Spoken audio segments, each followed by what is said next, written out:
Good day, coach and classmate. I'm Eliza Almeneses from Study Hub number 7. So, what is form of learner-centered classroom organizations?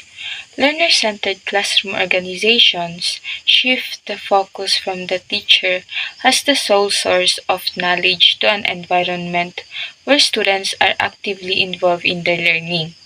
This involves flexible seating arrangements that encourage collaborations and choice, student-led activities like projects and debates, differentiations that tailors learning to individual needs, technology integration to create engaging experiences, ongoing assessment that focuses on progress and provides informative feedback, and a positive classroom culture that fosters respect, risk-taking, and growth mindset. So there are four key aspects of learner-centered classroom organizations. First is room structuring. Second is classroom routines and procedures. Third is the social environment, fairness, respect, care, and encouraging learning. Fourth is creating motivating learning environment. So under in room structuring, there are three types of room structuring. First is individualized learning. Second is group learning, and the third is activity oriented. So under in individual learning, there is differentiated learning. Differentiation is a type of learning where instructions is tailored to meet the learning needs. So this is a flexible approach where teaching methods are adjusted to meet the unique needs of each student. The instruction is tailored to the specific learning styles and paces of the individuals in the class. The next is individualized learning. The term individualized learning describes students working through set materials or curriculum at their own rates. This approach focuses on students progressing through set materials or curriculum at their own speed. Each student works at their own pace, completing the learning materials independently. So the next is personalized learning.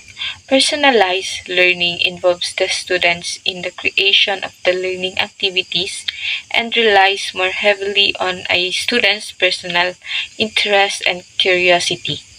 So this is a more student-centered approach. Students are actively involved in creating their learning activities, choosing what they study based on their individual interests and curiosity. So now let's proceed to group learning. There are several examples of group learning. First is stick, pair, share. Students are given a prompt, a question or problems, and asked to think about prompt individually and jot down ideas. Students individually reflect on a prompt, then discuss their thoughts with a partner, and finally share their conclusion with the larger class. Second is stick, pair, square. Same as the stick, pair, share, but two pairs join together to share and compare the results rather than moving to a whole group discussions. This is similar to tick, pair, share but involves two pairs of students comparing their findings before a whole class discussions. This allows for more in-depth group collaborations before sharing with the entire class. So next is turn to your neighbor discussions. Students turn to a neighbor and brainstorm answer to a question or discuss a solution to a problem. Students briefly discuss a question or problem with an immediate neighbor, fostering quick brainstorming and idea exchange. And the text is pair and compare. Students may form pairs and compare notes, rewriting the notes by adding information or correcting as needed. Students work in pairs, comparing their notes, adding informations, or correcting errors together. These methods emphasizes peer review and collaborative note-taking. And lastly, the small group homework check. Have students do their homework individually outside of class. Students complete their homework individually outside of class, then check their work in small groups to identify and correct any mistakes. This promotes peer learning and accountability. So, classroom routines and procedures. Routines are the backbone of daily classroom life. They facilitate teaching and learning. So, how to establish classroom routines? Classroom routines can be established for many activities, including entering the classroom in the morning, transitioning between activities, and preparing to leave the classroom. So, establishing effective classroom routines early in the school year helps keep your classroom running smoothly and ensure that no time is wasted. So, how to establish classroom routines? First is explain the routine to your class. Tell your students why the routine is important and what you expect them to do as part of the routine. Clearly explain to students the importance of the routine and what is expected of them during the routine. So second is model your expectation. Act out in detail what you expect from students when completing a routine. Demonstrate the routine in detail, showing students exactly how you expect them to perform it. So third is have students practice the routine. Select one or two well-behaved students to demonstrate the routine first, allowing the class to see how the routine shall be completed by the student. Select a couple of well-behaved students to model the routine for the class. This allows everyone to see how the routine should be done. So fourth is implement the routine in your day. Once students understand the routine, have them complete it during the day. The last is review your routine as necessary. Review your expectation and have students practice the proper way to complete the routine again. Periodically review expectation and have students practice the routine again to reinforce proper procedure. So now let's proceed to the classroom procedures. So when we say classroom procedures, a classroom built on procedures and routines is more likely to foster positive relationships, experience daily productivity, and enjoy a relaxed environment than an unstructured and unpredictable classroom.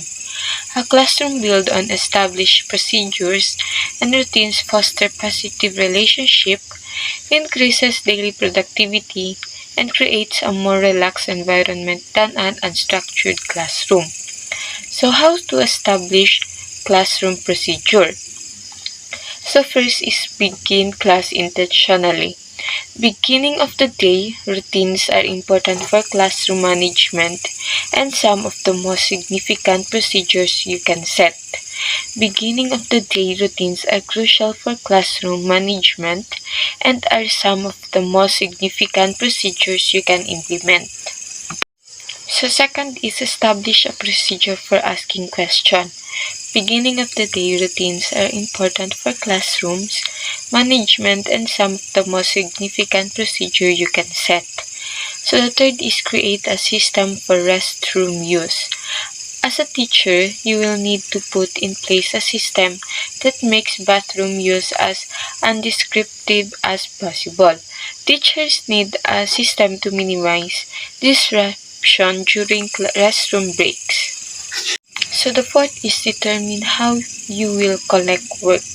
Collecting student work should be a streamlined process that makes your life easier, not harder. The last is end class and lesson efficiently. Ending a lesson, wrapping up a lesson cements new information in your students' brains and check in with your development.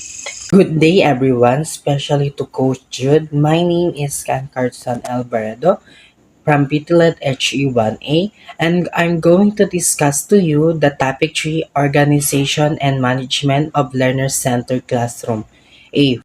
A form of learner-centered classroom organization, procedures, and physical structure.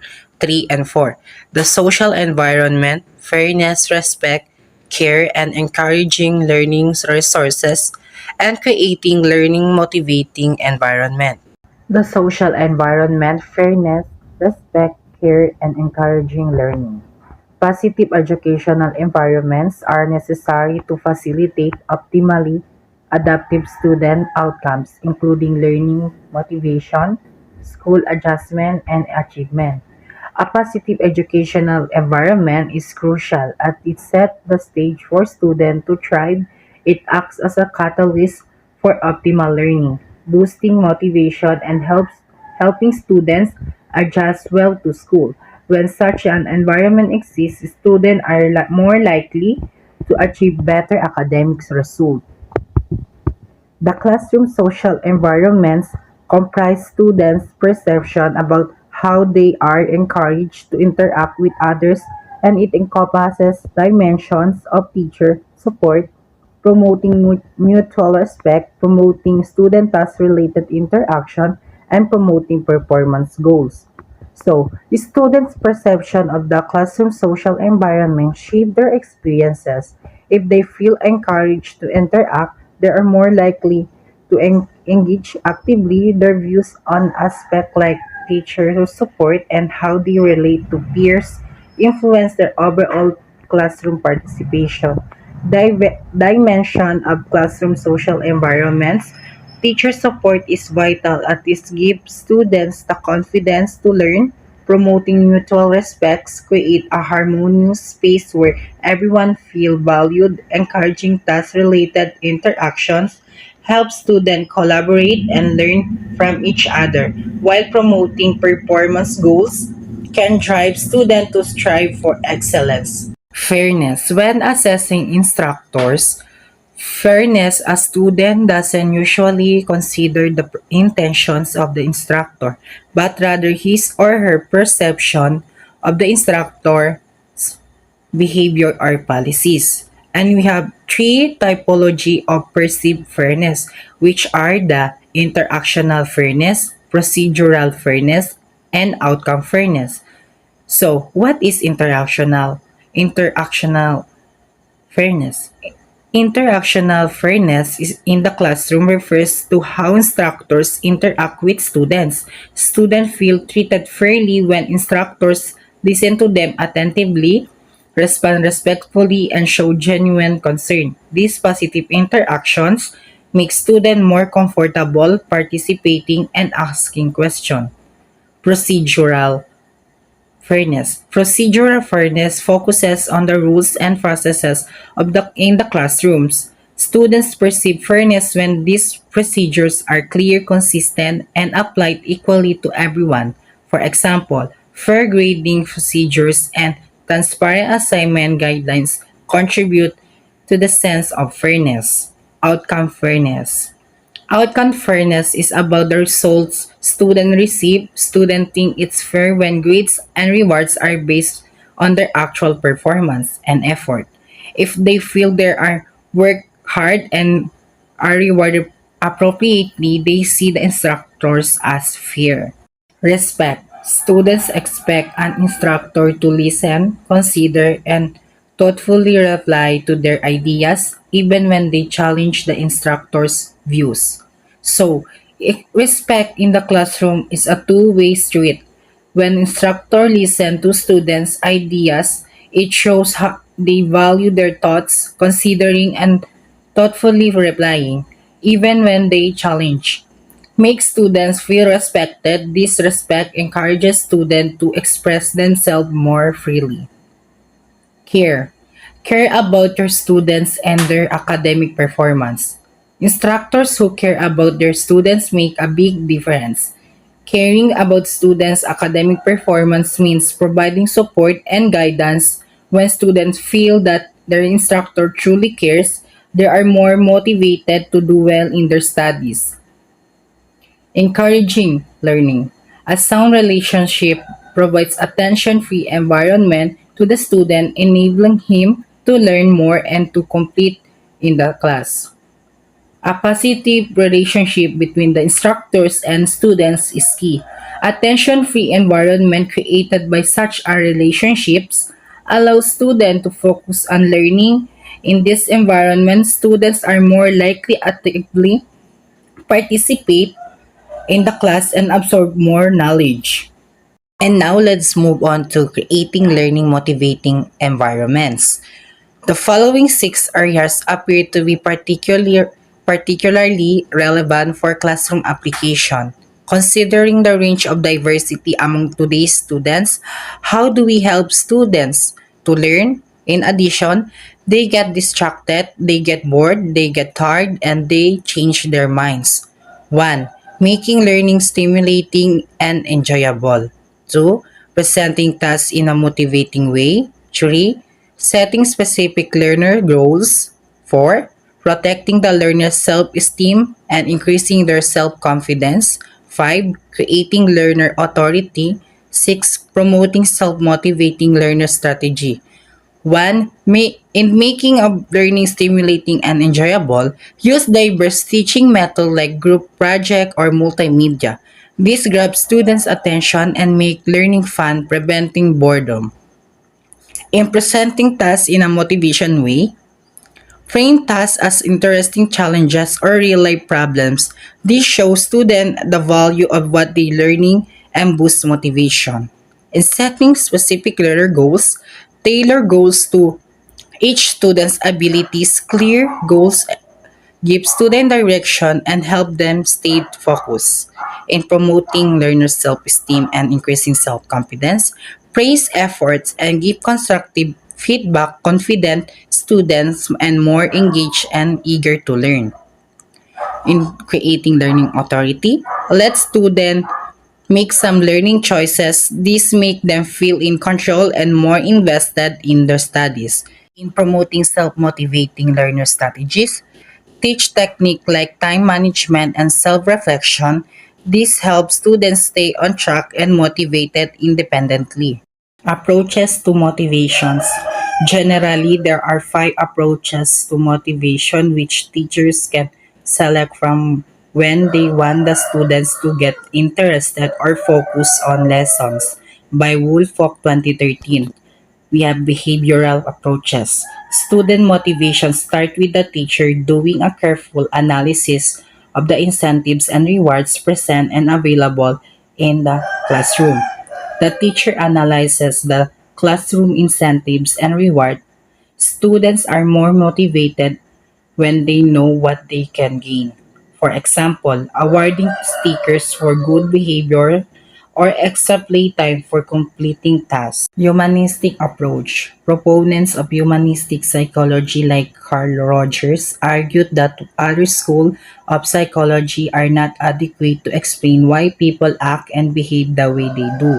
So, humanistic psychology like Carl Rogers' ideas say other psychologists fall short. It focuses on the individual need and growth. A teacher might create a safe space where students feel free to express themselves, like sharing personal stories in class. Next, we have the cognitive approach. This approach emphasizes the intrinsic motivation and believes that behavior is determined. This approach highlights intrinsic motivation. It believes that behavior is determined by thoughts. For instance, as teacher encourages students to solve puzzle for the joy of figuring them out, not just for a reward. Next, we have the social cognitive approach. Motivation is seen as the result of the two forces, the individual's expectation of reaching a goal and the value of that goal to the person. So, motivation comes from the goal expectations and goal value. A student might study hard for a math test if they expect to do well and value a good grade for future opportunities. And lastly, social cultural approach. Emphasis is on participation in communities of practice. People engage in activities to maintain their identities and their interpersonal relations in the community. Emphasis is on community participation. People engage to maintain identities and relations. In a history class, students might research local tradition as part of a community project to feel connected.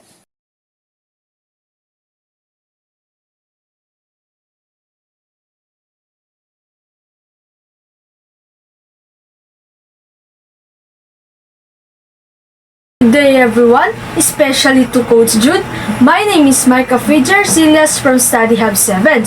So I will be discussing to you about the learner-centered classroom, roles and responsibilities of teachers and the learners.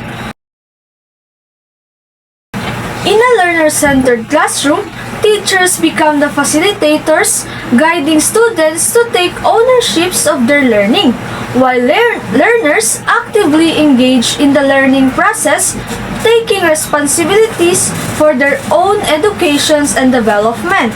So first, we are going to discuss about the teacher roles and responsibilities. So first, we have the facilitator. So teachers guide and support students' learning by providing resources, possessing questions, and also creating a collaborative environment.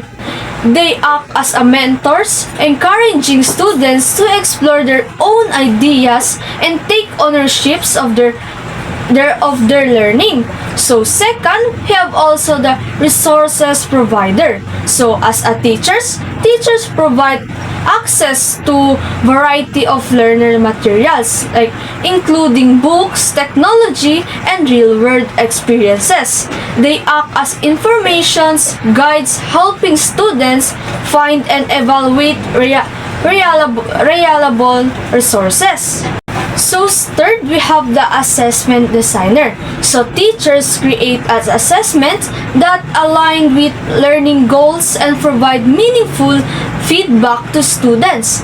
So they use an assessment to understand students' progress and adjust instructional according.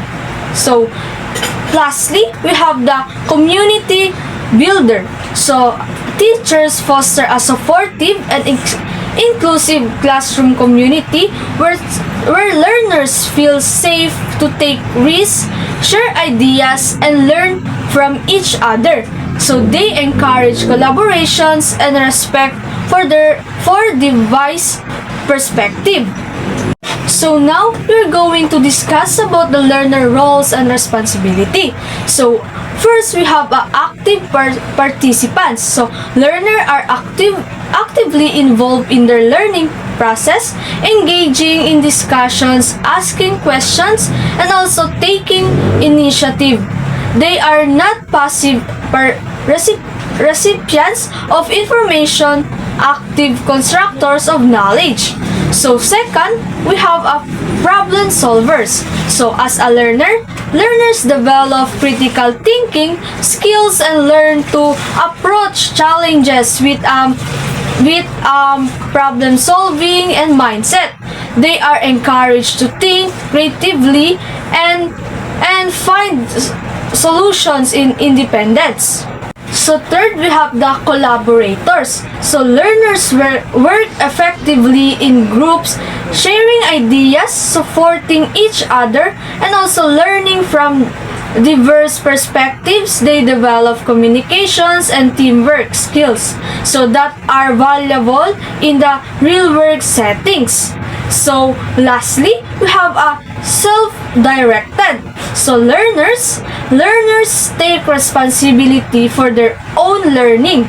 So setting goals, managing their time, and seeking help when needed. So they also develop the skills and habits necessary for lifelong learning.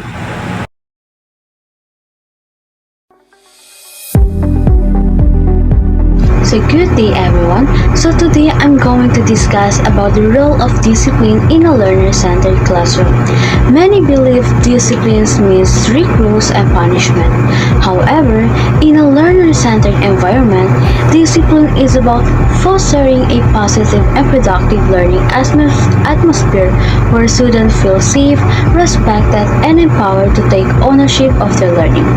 We are going to explore three key elements, which is collaborative class norms, logical consequences, and consistent application. So first, let's talk about collaborative class norm. So these aren't just rules imposed from above. They are agreements we create together.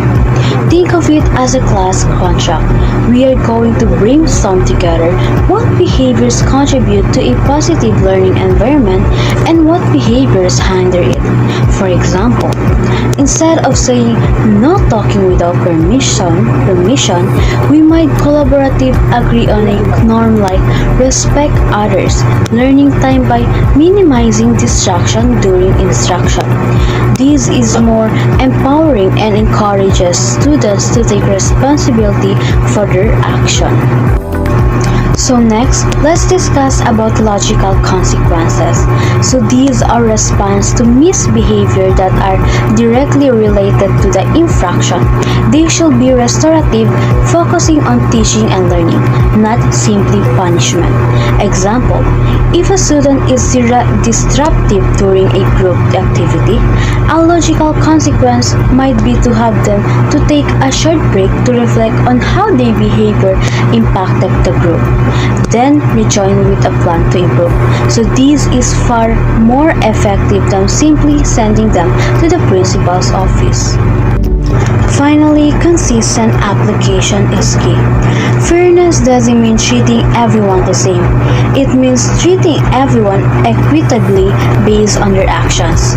If the class norms are violated, consequences should be applied consistently regardless of the student's background or personality. For example, if talking out of turn in against the class norm, then every student who violates this norm should face the same consequences, regardless of their academic performance or social standing. So always remember this, discipline in a learner-centered classroom isn't about control. It's about creating a safe and respectful environment where students can thrive.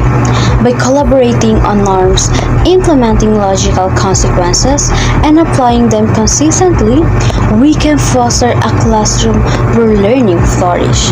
So that's all for today's. So I hope you learned something from it. Bye-bye. Thank you.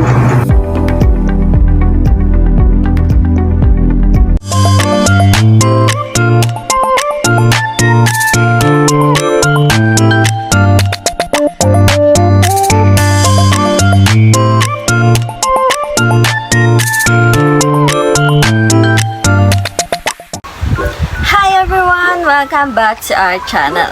It's me, Alec, the fifth reporter of Study Hub 7. But before I continue our topic, let's make a quick recap about what the fourth reporter discussed. Okay, so we've been talking about how to create a positive and productive classroom environment using student-centered discipline. We discussed the importance of establishing clear class norms that are developed collaboratively with students and how logical consequences can be used to teach students about responsibility and make better choices. We also look at the three types of logical consequences. First is time out or take a break, and second is you break it, you fix it. And the third is loss of privilege. Then finally, we emphasize the importance of consistencies and applying rules and consequences to create a fair and predictable classroom for all students. Okay, so today I will continue to discuss the number 4, 5, 6 under classroom routines and procedures.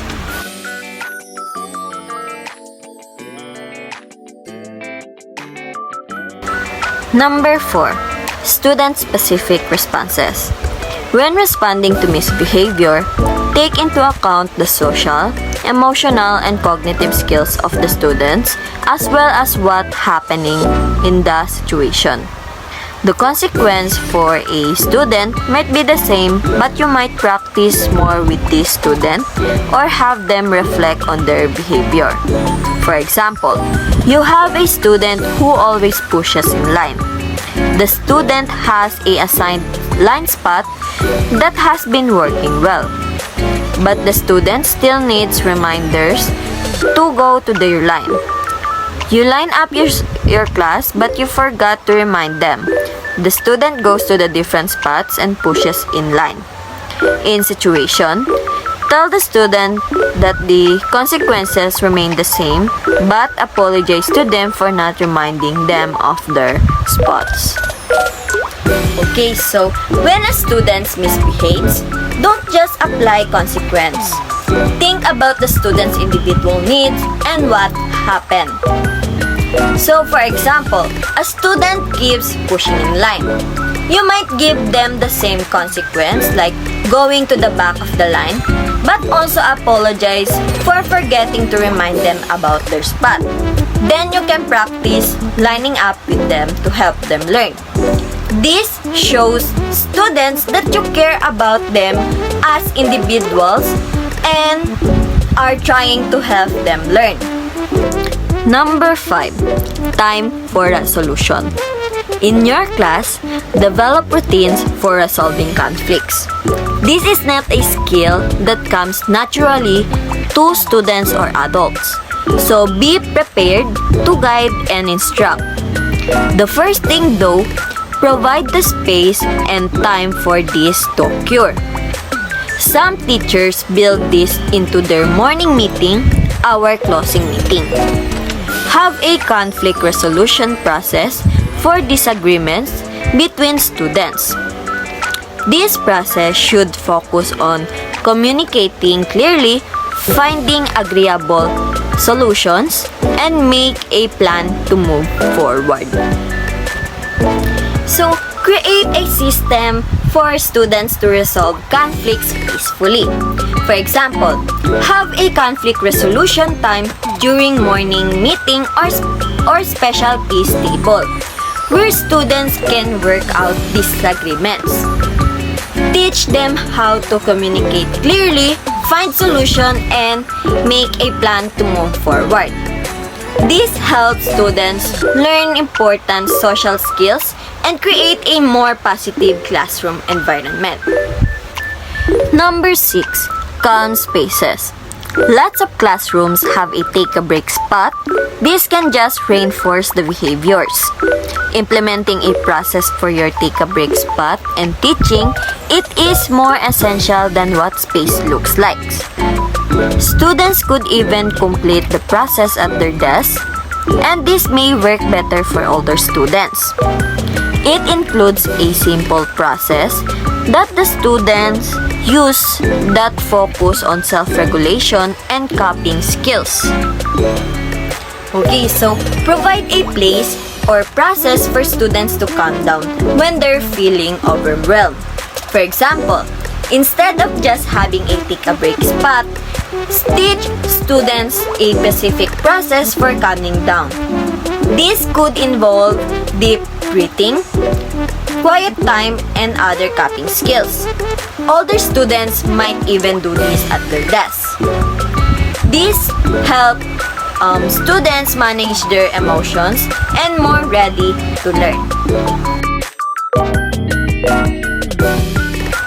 Okay, so in conclusion of all the topic we have discussed is that student-centered discipline is a classroom management approach that focuses on creating a positive and supportive learning environment where students feel respected, valued, and empowered to take responsibility for their actions. It emphasizes collaboration, clear expectations, and logical consequences that are directly related to the misbehavior. This approach encourages students to develop self-regulation skills, conflict resolution strategies, and a sense of ownership over their behavior. By fostering a sense of community and providing opportunities for reflection, student-centered discipline aims to create a classroom where students feel safe to learn, grow, and thrive.